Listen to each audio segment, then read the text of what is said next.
Chapitre 5. Killer Glynn.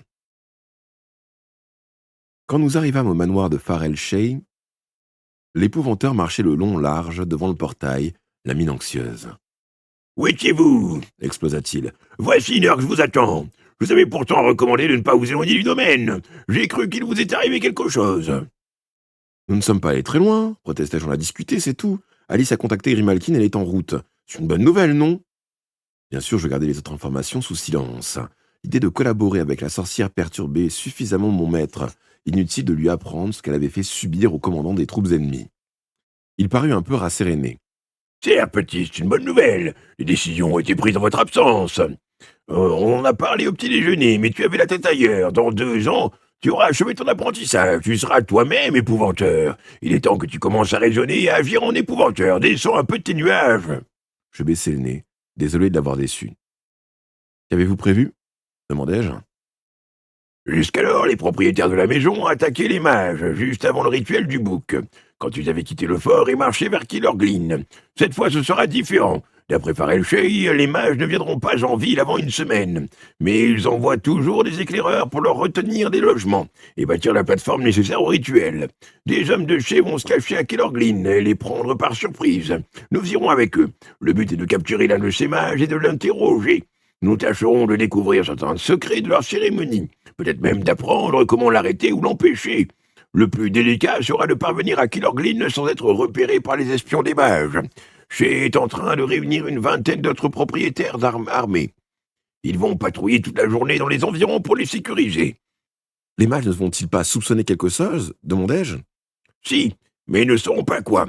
Cela vaut mieux que de laisser les espions leur apporter nos gestes, nos faits et gestes. » Les membres de l'Alliance pour la Terre revinrent au crépuscule, annonçant que toute la zone était sûre. Aussi, laissant sur place nos bagages et les chiens, l'épouvanteur, Alice et moi prîmes la route de Killer Glynn à la faveur de l'obscurité en compagnie d'une dizaine de costauds placés sous le commandement de Shay.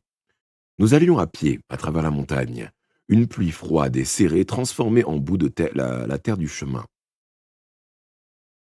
À l'approche de l'aube, nous contournâmes un vaste lac avant d'apercevoir la petite ville de Killarney. Nous trouvâmes refuge dans une grange où nous passâmes la journée à dormir avant de repartir. La pluie avait cessé, ce qui rendait notre progression plus aisée. Nous suivîmes bientôt la rive embrumée d'une rivière, la Lonne. Nous étions dans les faubourgs de Killer Glynn, longtemps avant l'aube. Nous dressâmes notre campement dans un vaste champ boueux, parmi une foule de gens venus à la foire de Puck. Tandis que nous nous réchauffions devant le feu, l'épouvanteur fit part de son étonnement à Shay. « Comment se fait-il qu'autant de gens soient déjà rassemblés? La foire ne commence pas avant plusieurs jours. » Dans la lumière grise de l'aube, le camp débordait d'activité. Les marchands avaient dressé des étals et vendaient des saucisses, des oignons, des carottes. Des chevaux galopaient en tous sens, bousculant les piétons. « Personne ici ne paraît souffrir de la faim, » dis-je remarqué. « Il y en a toujours qui prospèrent en dépit des difficultés, » dit Shay. « Mais croyez-moi, les bouches affamées ne manquent pas dans les environs. Beaucoup sont trop affaiblis pour marcher jusqu'à Killer Glynn. Malgré tout, la foire prend chaque année davantage d'importance. Qu'elle ait lieu en été ou en hiver ne fait aucune différence. Même par mauvais temps, les gens affluent par centaines, venant de milles à la ronde. Beaucoup sont là pour vendre ou troquer les bêtes, mais on trouve aussi des rétameurs, des diseuses de bonne aventure, ainsi que des voleurs à la tire. Les auberges de la ville sont vite saturées. Il y a bien d'autres champs, comme celui-ci, qui seront bientôt remplis à déborder. »« Et les mages » demanda l'épouvanteur. « Ils réservent la plupart des établissements, en particulier ceux qui donnent sur la place triangulaire au centre, où la plateforme est élevée. Pendant toute la durée de la foire, Killer Glynn leur appartient, bien que, cette fois, ils puissent avoir une surprise. » Nous entrâmes dans la ville en fin de matinée. Nous frayons un chemin dans les ruelles encombrées jusqu'à la place centrale où se tenait le marché.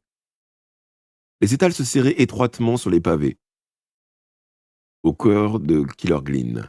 Dans la plupart des petites villes, la place du marché était rectangulaire ou carrée. Celle-ci était indubitablement triangulaire.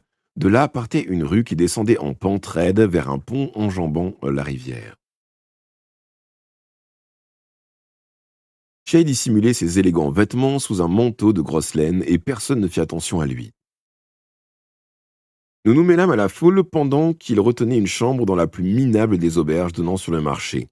Cela se révéla être un excellent choix, car, à la différence des autres établissements, on y accédait par une rue parallèle à l'un des côtés du triangle. On pouvait y entrer et en sortir sans être remarqué par quiconque sur la place. C'est le dernier endroit où les mages daigneraient mettre les pieds, fit remarquer Ché en lisant en lissant de la main sa chevelure blanche. Ils aiment le confort et ont un sens aigu de leur rang. Il leur faut la fin du fin. S'ils louaient des chambres ici, ce serait pour leurs serviteurs. Nous regagnâmes le campement où les hommes de Ché cuisinaient autour d'un feu. Au coucher du soleil, la nouvelle nous parvint que les mages avaient franchi une passe dans la montagne, au nord du fort de Steig, et marcheraient de nuit vers Kilorglin. Ils seraient là avant l'aube. Nous étions arrivés à temps. Nous emportâmes quelques provisions et nous retournâmes dans notre chambre, d'où nous pourrions observer l'arrivée de nos ennemis. Nous tirâmes des rideaux devant la fenêtre, ne laissant qu'une mince fente au milieu. Le ciel était dégagé, la lune qui décroissait depuis 3 jours déversait sous les rues vides sa lumière d'argent, et notre veille commença. Bien avant l'homme, nous fûmes alertés par un claquement de sabots. 2 cavaliers apparurent, suivis de 4 individus chargés de gros sacs. Les hommes à cheval sont des mages. Les hommes à cheval sont des mages, expliqua Ché. Les autres sont des ouvriers chargés de bâtir la plateforme. Les chevaux étaient des purs sang, des étalons noirs taillés pour la vitesse. Leurs cavaliers portaient à la ceinture ces larges épées incurvées, à la lame évasée, connues sous le nom de cimeterres. Les mages mirent pied à terre. C'étaient des hommes de haute taille, à la carrure impressionnante, aux noirs sourcils broussailleux. Leur menton s'ornait de ces barbes pointues qui évoquent la barbiche des boucs. Ils désignèrent un emplacement sur les pavés, et les 4 charpentiers, sortant de leur sac des outils et des pièces de bois, toutes prêtes, se préparèrent aussitôt à édifier la haute structure qui supporterait la plateforme. 2 d'entre eux s'éloignèrent et revinrent quelques minutes plus tard avec des madriers. Sans doute avaient-ils été taillés sur place. À peine les ouvriers les avaient-ils déposés qu'ils repartaient en chercher d'autres. Les bruits de marteaux firent bientôt voler en éclats le calme de la nuit, et la tour s'éleva peu à peu. Les charpentiers travaillèrent toute la journée, tandis que les mages rôdaient autour de l'édifice, en construction, en lançant des ordres.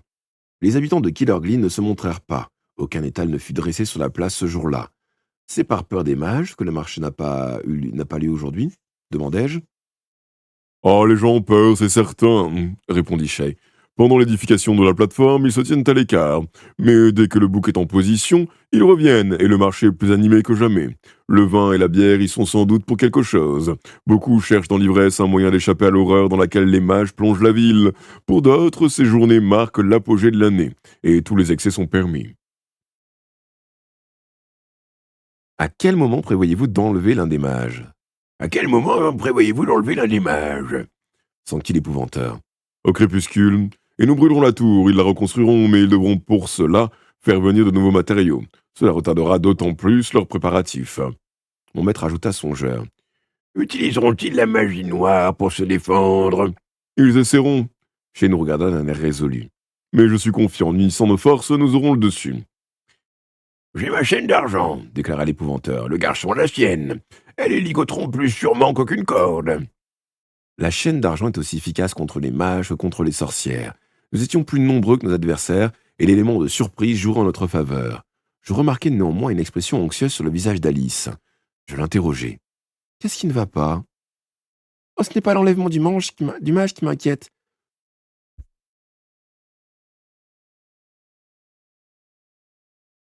C'est ce qui se passera quand les autres l'apprendront. Ils nous traqueront, et ils sont très nombreux. » Tout a été planifié avec le plus grand soin, jeune fille, rétorqua l'épouvanteur. Les chevaux, les ouvriers seront emmenés vers le sud-est, là d'où nous venons. Tous les 4 nous dirigerons vers la côte, avec notre captif, un autre membre de l'Alliance pour la Terre, à sa demeure là-bas, le château de Ballycarbery. C'est une solide forteresse, où nous pourrons interroger le mage en toute sécurité. Le soleil descendait à l'horizon, la lumière baissait, l'heure était venue de passer à l'action. La structure de bois presque achevée dominait à présent la place de ses 30 pieds de haut. Les charpentiers avaient accompli un ouvrage remarquable en une seule journée de travail. Épuisés, ils rangeaient leurs outils tandis que les 2 mages patientaient, les bras croisés près de leurs chevaux attachés dans un coin. Les hommes de Ché nous avaient fait savoir qu'ils avaient pris 2 chambres dans la plus grande auberge juste en face de la nôtre. Ils s'y retireraient bientôt pour la nuit. Nous quittâmes notre poste d'observation pour descendre dans la rue. Nous gagnâmes la place du marché, prenant soin de rester dans l'ombre. L'épouvanteur éché en tête, nous entamâmes une lente et furtive approche. Les hommes en armes venaient de l'autre côté, ce qui ôterait hommage toute possibilité de fuite. Les chevaux hennirent soudain nerveusement. Sans doute avaient-ils perçu notre odeur. Aussitôt en alerte, les deux mages tirèrent leur cimeterre et se placèrent dos à dos, en position de défense. Sortant de l'ombre, Shay et son maître se ruèrent en avant. Alice et moi venions juste derrière eux. Des ordres retentirent et un bruit de bottes martelant les pavés m'apprit que nos hommes convergeaient vers la cible. Le mage le plus proche leva son arme, mais sans ralentir sa course. L'épouvanteur avait déjà projeté sa chaîne. Elle siffla dans les airs et décrivit une spirale parfaite. Elle s'enroula autour du mage, lui plaqua le bras le long du corps. Son épée rebondit bruyamment sur les pavés. Le tir avait été si précis que la chaîne lui fermait les yeux et la bouche, de sorte qu'il ne pouvait plus ni voir ni parler. Clore la bouche est très important quand on affronte une sorcière capable de lancer des sortilèges. Les mages, ayant également ce don, mon maître n'avait voulu prendre aucun risque. L'autre mage pivota pour faire face à Shay. Les deux armes entrèrent violemment en contact avec un crissement métallique. Puis le mage poussa un cri, lâcha son cimeterre et tomba comme une masse, face en avant. Il se convulsa sur le sol, tandis qu'une mare de sang s'étendait autour de lui. Les 4 charpentiers se jetèrent à genoux, les mains sur la tête, suppliant qu'on leur laisse la vie. Les hommes de Shay nous entouraient maintenant. Ce fut l'affaire d'un instant de ligoter les ouvriers pour les emmener, ainsi que les 2 chevaux. Tandis que nos hommes s'apprêtaient à repartir pour Killarney avec leurs prisonniers, l'épouvanteur, Shay, Alice et moi, entraîna notre captif vers le château de Ballycarbery, près de la petite ville de Caersiven. Une fois sur la route et assez loin de Killarglin, je me retournai. J'aperçus un rougeoiement et une fumée noire qui s'élevaient au-dessus des toits. Les hommes de Shay brûlaient la plateforme. Les charpentiers avaient travaillé pour rien. Tout s'était passé comme prévu, mais je ne pouvais m'empêcher de penser que ce feu, tel un fanal, allait attirer nos ennemis. Et cette fois, ils arriveraient en force.